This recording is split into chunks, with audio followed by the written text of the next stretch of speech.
So cell stoichiometry, which will be the heading of the next slide, is all about using stoichiometric ratios, balanced chemical equations, to make predictions on how much of a product we'll get in a cell. Unlike stoichiometry last year, where we didn't have electrons, we just have to factor in our electron count. Okay? So we're going to be using the electron count, the current that we run a cell, the time that we run a cell to get to mass. So when you think of running a cell, I have a battery in my hand. If you think of how long do you attach this battery, that's going to be the time. And then we never measured in the lab, but if you had a device that measured how much current is coming out of it, how many electrons per second are coming out of it, okay? We need that measurement. Okay? Giving you a bit of a flow chart for all the pieces I'm going to go through. We're going to use current, which is symbol I in physics, and time. Okay? You can use those two to solve for moles of electrons. So N is the symbol for moles, and then I put a subscript E minus, and that's our first bullet. So that's where we're going to start our lesson on the next slide. Okay? After we've talked about how many moles of electrons the batteries produced, we're going to relate that to moles of whatever we're talking about. I'm going to put a question mark there. I showed an electroplating video in class yesterday, and copper was formed on top of a key. Okay? This would be like how many moles of copper are made. Okay? Or if you want to put silver onto a spoon, like the graphic in our lesson. Okay? We're going to answer questions. Maybe you want to do 10 grams of silver. Okay? Well, how many moles of silver would that be? Okay? And we can solve for the current and the time to accomplish that. Now, all through chemistry, we often don't use moles. We often express our answers in mass because we can actually measure that. Okay? And this will be mass. I'm just going to put a question mark, whatever we're talking about. Okay? Not all of these steps are new. Okay? We start new and we get into old. Moles is mass over molar mass. You're going to see that calculation come in regardless of which way we're going. Okay? I put double arrows. Your test questions either kind of start with mass and work their way over here. Maybe I ask you what's the time, or I give you the time and the current, and you work your way over to mass. Okay, there's really just two main directions you'll get for your questions. Okay. The moles of electrons to moles of the metal, this is where we need the half reaction. We don't need full reactions to do this step. If we look at the silver half reaction, hopefully you have your redox table in front of you. In the silver half reaction, it's the 0.8 volts, positive 0.8 volts.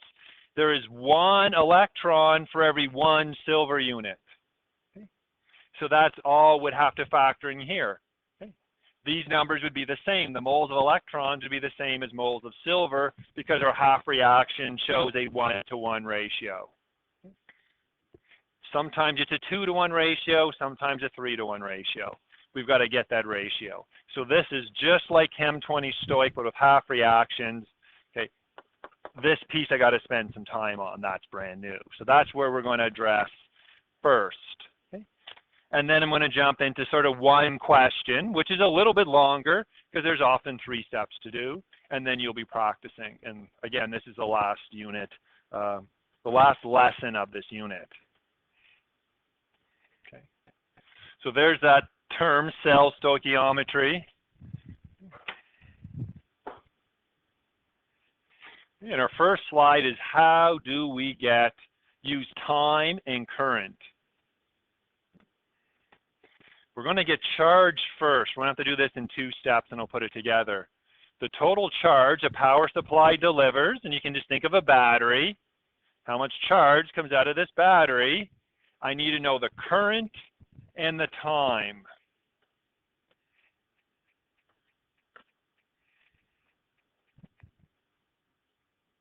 The current, like current of water in a river, might be how many cubic meters per second flows down a river. For electrical current, it's coulombs per second.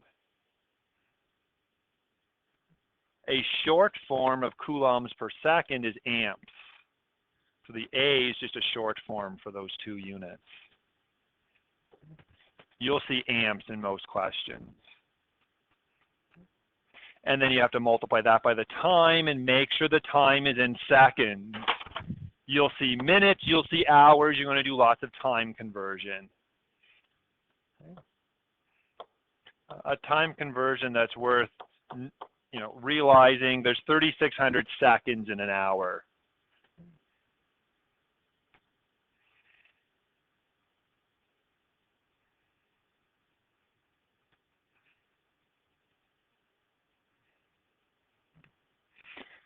Now, I don't know if anyone pays attention to current in their house, has looked at a breaker in their basement. Does anybody know how many amps you can have flow through like this circuit down here on the wall in this school or in your house? Most standard circuits, you can only run so many amps. Does anybody know that number? You plug your toaster in. Okay, that circuit can only do so many amps. Nobody. How many have seen the fuse box down in their basement, or maybe they're not fuses anymore? Okay? Most household circuits can only handle up to 15 amps, or there's a device in your basement to pop the circuit. I mentioned this. It kind of gives you a little bit of a frame of reference. Okay? If it's a sort of standard circuit or standard question, you're going to see amps relatively low. Unless the question is in a commercial power plant, okay, then you might see 100 amps or 200 amps, okay? But in a normal household setting, 1 amp, 2 amps, okay? When you charge your phone, there's probably only 1/4 of an amp going into that charging unit, okay? Things like toasters, heaters require a fair bit of current, okay? So that's equation number 1. Next, we got to go from charge to moles.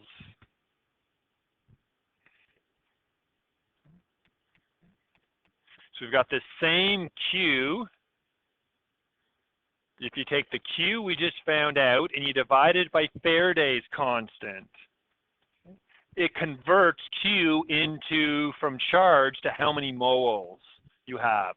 Now it's really small in my notes, that's moles subscript E minus, moles of electrons. Now you don't have to memorize Faraday's constant. You just go to page 3 where all those constants are in your data booklet. We don't use a lot of them, but that's where you find it. You need 9.65 times 10 to the 4 coulombs to have 1 mole of electrons. That's our second equation.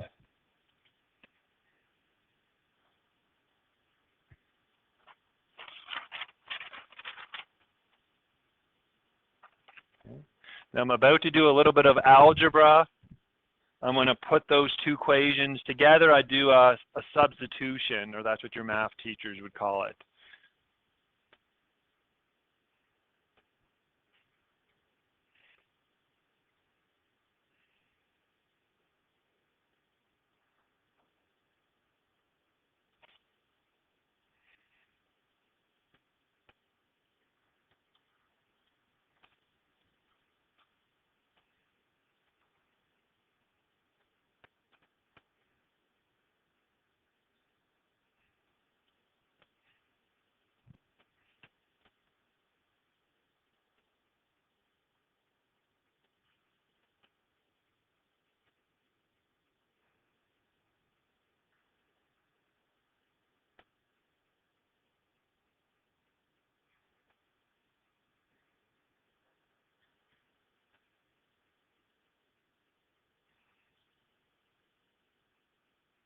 Anybody need me to wait? So now This is the last intro slide, and then I'm going to do an example. So we have these two equations. Okay. How much charge do you have, which is Q? You need to know the current and the time. Okay. And then you can get moles of electrons from the charge.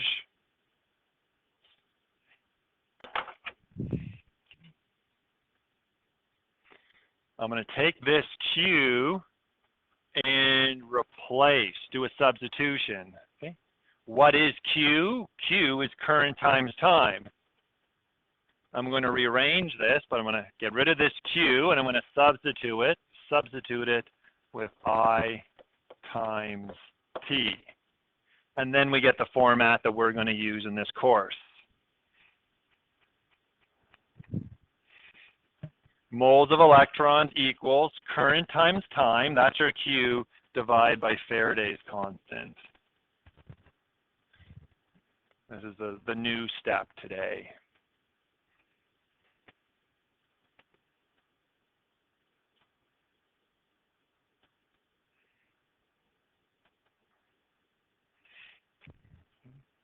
I'm going to repeat that flow chart, but update it a little bit. I'm trying to do this a few times so it becomes a bit more familiar. We now have I times T, and we've got this F part. We've got this constant to divide it by, and that's how we can get moles of electrons. Now I'll switch to red, and we're all into previous skills. Moles of electrons, we can turn to moles of whatever we want to solve.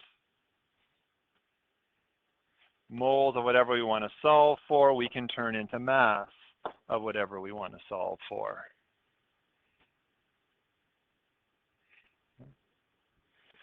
This first red step is where we need the half reaction. The last step, moles, is mass over molar mass, or a rearranged version of that.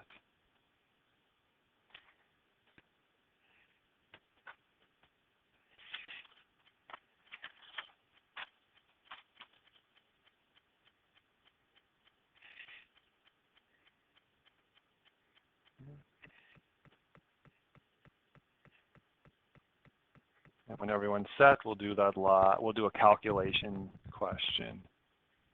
Is everyone okay? Okay, so this is what a typical question will look like. You're not going to be surprised when there's a question like this on a quiz or a test. I guarantee you there'll be one of these on a test. You're not going to get 4 or 5 of these. You're going to get 1, 2 at the most. It's a small skill.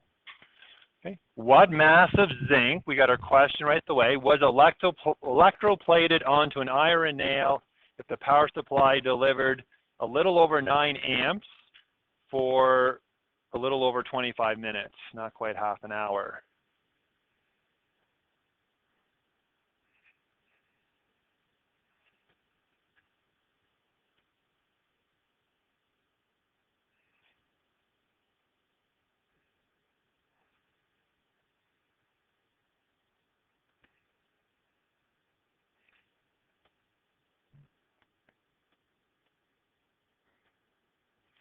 Now we're going to flip back to that flow chart when everyone's done writing, and we're going to lay out our plan. And I'm going to copy a little plan over, and then we're going to execute that plan.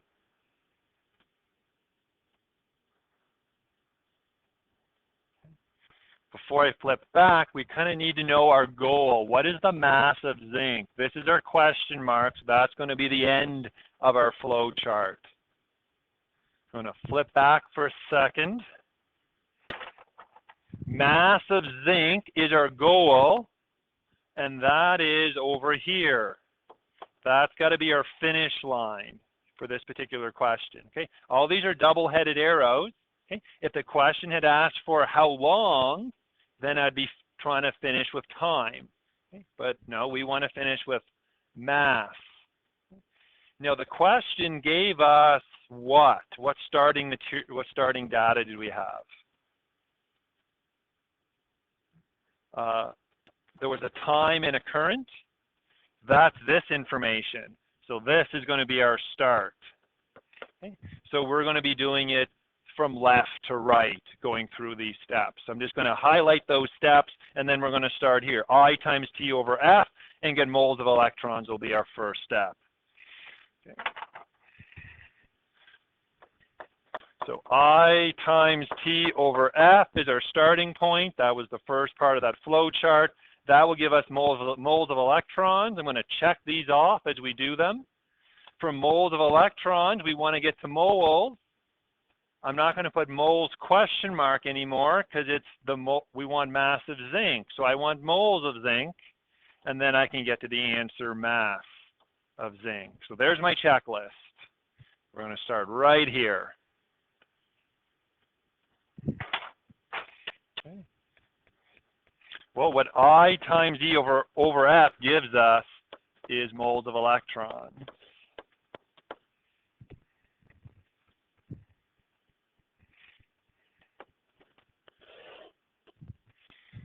So now I've got to go up to my question, start pulling the information I need. Current. Okay. Current can be in coulombs per second or amps. Okay. And amps is what the question gave me. I don't have milliamps or kiloamps. I don't have any conversion to worry about.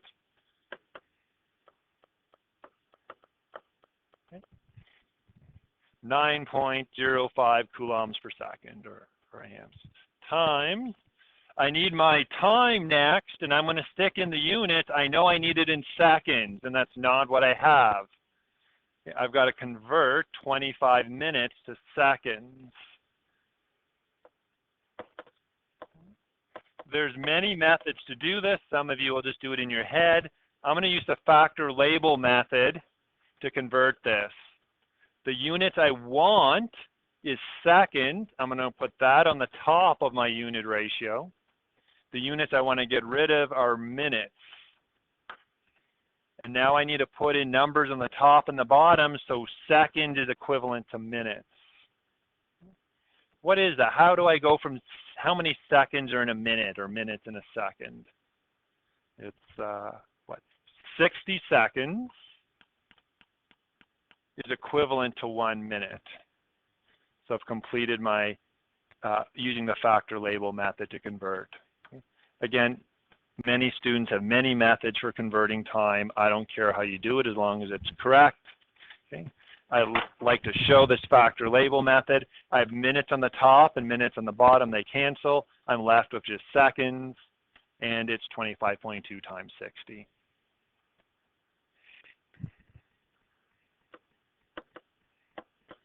I'm just going to put that whole thing in and do all the calculations together.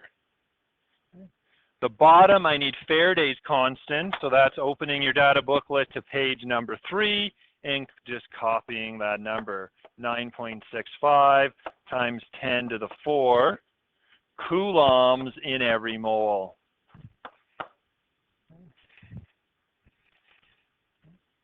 Now, our units don't quite look like they cancel because I use the short form. Realize A stands for coulombs per second. So if I put that in, our units would nicely cancel. When I go to my calculator and do the multiplication on the top, then divide by Faraday's constant, I get 0.142 moles. And I just want to emphasize that's moles of electrons. So that's the new calculation done. So I started with I times T over F, and I use that to get moles of electrons. Now we've got to look at, we need a half reaction to go from moles of electrons to moles of zinc. What mass of zinc? So we've got to figure where's our zinc half reaction. I'm going to rewrite it from our data booklet. It's near the bottom. Zinc 2 plus.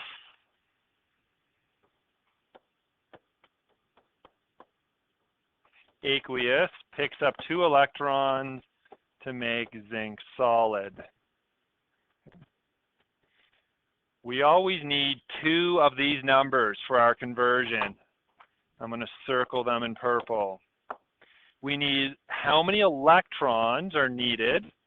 That's 2 to how many of the solid metal we made. Okay. There's zinc 2 plus. That's not the neutral metal. That's the ionic form. There's our solid metal, so I need that number, which is an invisible 1. So we need 2 electrons to make 1 zinc solid. Sometimes students get confused. A half reaction might have 3, 4, 5, 6 pieces in it, but you only care about 2 in cell stoic, the electrons and the solid that the question is asking you about. Okay, so now we're going to convert these electrons using those 1s and 2s. 0.142 moles of electrons. Okay, and I'm going to do another unit ratio to convert moles of electrons. I want to cancel out, and I want moles of zinc. And now I've got to look up and get those right stoichiometric coefficients. See, moles of zinc solid, that is a 1. And to do that, we need 2 moles of electrons.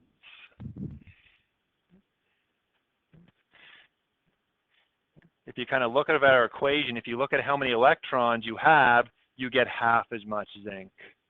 That's what we're doing in this calculation here.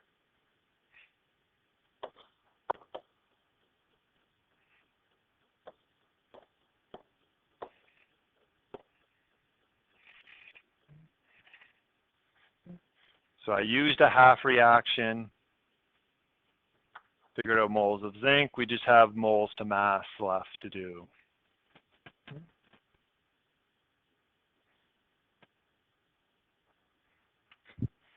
I'm just going to add in, we always need a half reaction. You never need a full reaction. You may have a question that tells you more. Zinc must be an OA turning into this. I don't care what the RA is. I don't care about the rest of the chemistry. Don't let it distract you. If you're electroplating copper, you only care about the copper half reaction. That's all you need. Mass, almost done. Mass of zinc. So you have to think of a relationship between mass, moles, and molar mass. And it's moles times molar mass. Moles multiplied by grams per mole will give us mass. We have 0.0709 moles. I'll just emphasize this is moles of zinc times the molar mass of zinc. How does zinc come? Is that diatomic? 1, 3? All metals come in just 1, so we just need the mass of 1 zinc. Use your orange booklet. This one says 65.39. Your orange booklet has a slightly different 65.41 grams per mole of zinc. It's just one of them. Moles cancel moles, so yes, I've set up this equation right. Significant figure-wise, we're given 3 sig figs at the very top. There's 3 measured digits here, 3 there, 3 there. So we've had 3 measured digits all the way through. These numbers are perfect. This is exactly 1 and exactly 2, infinite sig figs. So my final answer, 4.6, and then I rounded it off to 4. So not quite 5 grams. Took almost half an hour at 9 amps to get 5 grams. Okay, electrochemistry or electroplating is slow. Okay. The video we saw yesterday of the copper and the key, she said she spent 20 minutes just to lightly cover that key in brown. So again, it doesn't make for a very exciting demo. I can't set something up, turn it on, and 2 minutes later have anything to show you. So that's our last lesson. We've completed the course now. We've completed, that was the last bit of redox chemistry to do. Just before you work, there's one thing, it was in your workbook as a question, but I haven't really talked about when a reaction is redox. And I just want to give you some shortcuts, strategies.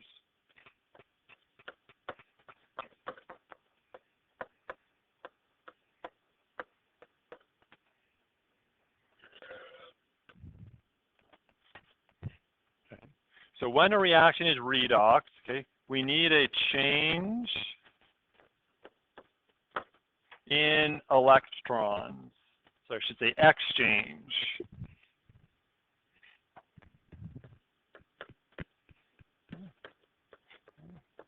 You'd know you have this when there's a change in oxidation numbers. But I haven't discussed at all about when you don't have an exchange in electrons. You don't have a change in oxidation numbers. And we tend to put that on a test. I'm so focused on when this does happen, you might think it always happens. Okay? Now, you have seen a lot of single replacement reactions. Okay? Single replacement is always redox. In single replacement, you always have a metal that starts at 0 oxidation number and it turns into some charged version. You always have a 0 to positive something, so it's always going to be redox. The biggest thing I wanted to mention, in double replacement, when you just switch partners, sodium plus starts with one partner and it switches to or stays sodium plus but with a new partner. It starts sodium plus, it ends sodium plus. Double replacement is never redox.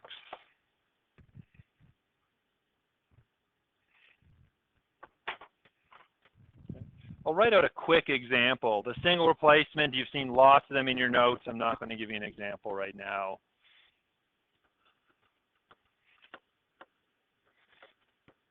So if I take sodium chloride, aqueous, and I add that to silver nitrate, which is also soluble, and we do a double replacement, we double switch partners, the sodium is going to pair up with the nitrate. Okay, all nitrates are aqueous. The silver is going to pair up with the chloride. That happens to be solid. And when everyone's done writing, I'm going to start putting in the charges, which is going to be our oxidation numbers for monoatomic ions. You're going to see nothing changes.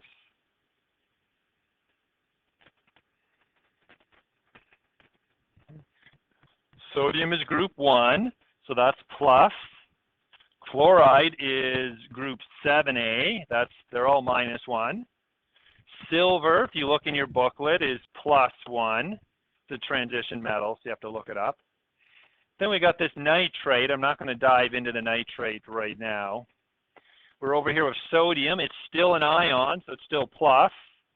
We still have nitrate. It's done nothing. It's still NO3-. We still have silver plus, and we still have Cl-. There were no change in oxidation states. Sodium plus, no difference. Cl-, Cl-. No electrons changed. Silver, okay, and the nitrate, there's no charge different, there's nothing different. So double replacement, never redox. That's quite useful to know. The formation and decomposition and combustion are also always redox. So those other 3 types are. So double replacement is the main type. You have to watch out to make sure it is double replacement. Okay? Just because you have 2 things and 2 things making 2 and 2, you have to make sure they're all ionic and they're all switching partners. Particularly on diploma exams, which most won't be writing, or all, the diploma writers like to put equations that look double replacement, but they weren't. It wasn't a double switch. It just was 2 creating two. Okay? Double replacement aren't two things becoming two things.